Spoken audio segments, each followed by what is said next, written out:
Well, welcome back to our Women Impacting the Nation podcast when we're welcoming you to the cool team. But we're here today with Debbie Faris, and we're wanting our audience to really get to know our team. And so we've been talking to Debbie about how she got involved and just where she's from. And but let's go on to the segment and segue to what really made you. Well, we know what made you got involved, but what did you do to get involved, Debbie? Because I know there's a plethora of things that you're going to talk about.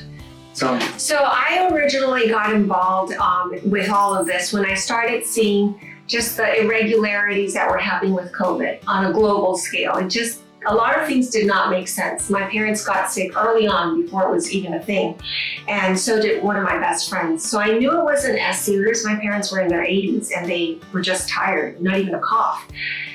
So that led me down a path. And then we had the summer of love with all the riots. And I just felt compelled to form a group that would pray for the election, because I naively thought that was what was going to happen. Just a lot of riots when President Trump won, because it was clear that he was going to win. You saw the number of people that showed up at his rallies and all of that, and it never even entered my mind that something else would happen. So I formed this. He had more than 6 at his rally? Sorry, I had to digress, but go ahead. Yeah, right? I have a picture of that, the 6 circles versus the crowd that needed. 60,000. And he could have a rally like this within 24 hours of notice. People would just show up. So I felt convicted or compelled to form a team that would start praying 40 days before the election. And it was a small group. I started with 2 or 3. If we have 2 or 3, that's enough. And I did it on Facebook. I looked on the pages to see who was kind of on my side. And I had 18 people. And I was so excited. With this, we can do something. Well, would you have it that group grew within 2-3 weeks to 750? Just like it was just mushroom. People were adding and adding. So I started writing. That was my first. I am an author. I had written a book about my widowhood and how that could help. I wanted to help a community understand that process. So I had experience in writing, so I just carried that forward, and I wrote daily prayers, 40 days of daily prayers, but prayers with an intention. So that meant research and understanding what was going on. And then the election happened. And that to me was a big red flag.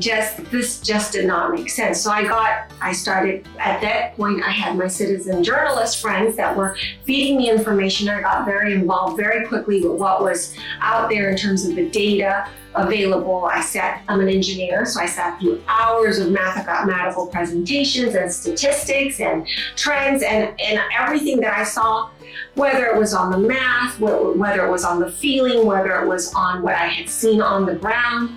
I knew this did not make sense, but then where to go there? And I'm sure many in the audience felt the same way I did, maybe at different stages. So then another thing that I did was I was at the Capitol on January 6th. And insurrectionist. I'm an insurrectionist. Can I digress? What does that actually mean? See, and this is what we're going to talk about also. Is language. That's going to be one of our topics, is that they tend to use a lot of the media and a lot of different people, they tend to use words, switch words, and they start using those words, but people don't even know what those words mean. And so, we're going to be, we may ruffle some of your old feathers, but that's okay, because here at WIN, you need to know the truth. You not only need to know the truth, but you need to know how to speak and talk to people without getting really, you can get upset, but isn't it awesome, Debbie, that we live in the greatest country on the face of the planet where we can agree to disagree? Yes. Nowadays, you can't even disagree with anybody. Everybody's going to be mad at you. So we at WIN want to teach you, and that's one of our methodologies, is how do you talk to people? Let's come back to civility and be able to, we can agree to disagree, but we're going to say, where did you get that from? So we're coming from truth, and you were there. So I was there. That's your experience. I had an experience. I went there. I did not want to be close to the Capitol because there had been rumors of pipe bombs and that sort of thing. But I went with 3 other soccer moms.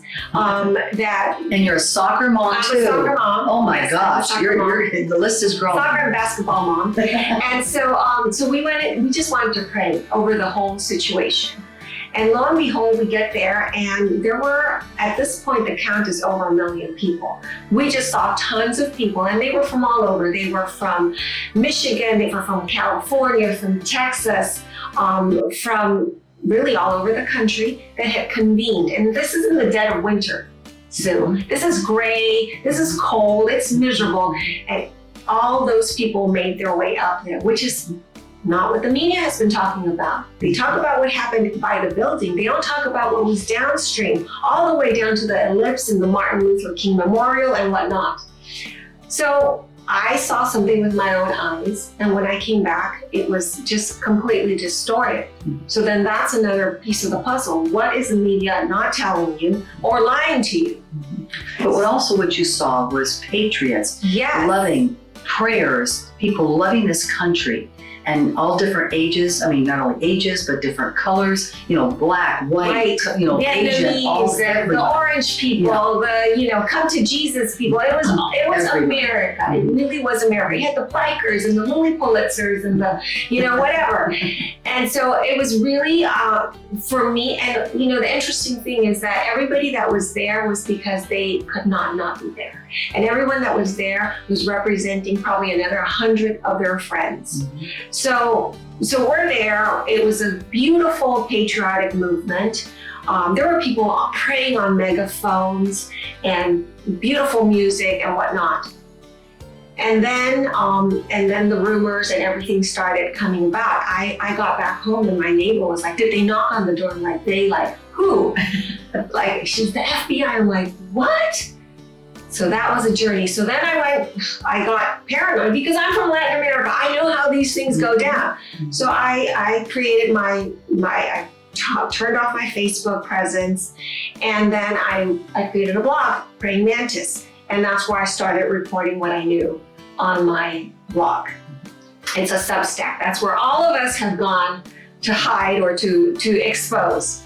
So that's how I initially started getting involved as a writer, writing about these things. And then a movement was created here in Florida called Defend Florida, Defend Our Union. A businessman and a very activist lady, Caroline and Rosh, came together, and they were looking for community activists. They were looking for people that had been PTA presidents, which I was, had been involved with the community, which I was, to lead canvassing efforts. And so I signed on to do that, and then things happened in my life and I wasn't going to be able to give them that time, but I remained on their team as a writer. And so Defender Florida did a whole canvassing effort around the whole state. We found on election, we found the ghosts and the phantoms. We live in Florida, we have marinas. A marina with 20 boats slip had 80 people registered it. These were the things that we were finding. And this tell our audience, Debbie, is that it was all on election integrity. Yes. Trying to find that there were inconsistencies, even though Trump won, they said he won Florida, but it wasn't just by 300,000 votes. It was by over 1 million something votes. Yes. And people have to understand that this was real. And then you have real people doing this. Yes. So that's how you got them. We knew we had won Florida. Everybody was like, Florida's a red state. But no, we wanted to find the proof. We wanted to see what exactly was going on. And so this was a massive effort from Defend Florida. Over 14,000 households in 26 counties were surveyed, canvassed.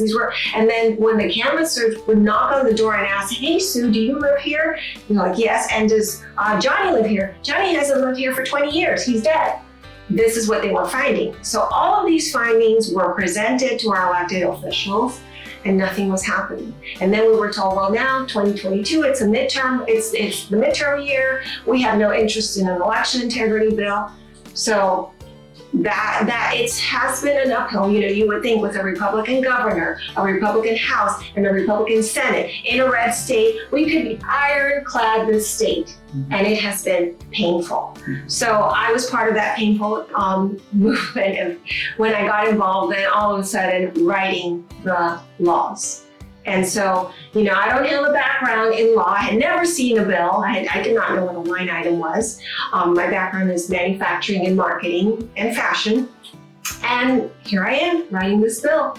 So I want to encourage you, the audience, that you don't have to be qualified or prepared. You just have to want to do something to move the ball forward, to get help with this. We all have to be participants. Yes, and if something is embedded in the marrow of your bones and you know something is wrong, you want to do something, but you're a little bit afraid to do it, because a lot of people are afraid. They don't know, but they're listening to their neighbor. They're listening to the government. Or you have to be an expert. You don't have to be, because the experts, I want you to hear me, the experts on TV are not experts. They're just like you. And I guarantee you, you know more than most of those experts.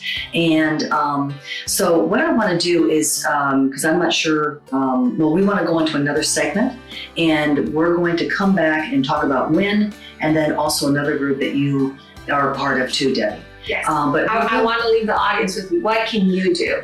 Yes. How did we do this? So we'll come back to that. And but go to womenimpactingthenation.org, and we will be right back.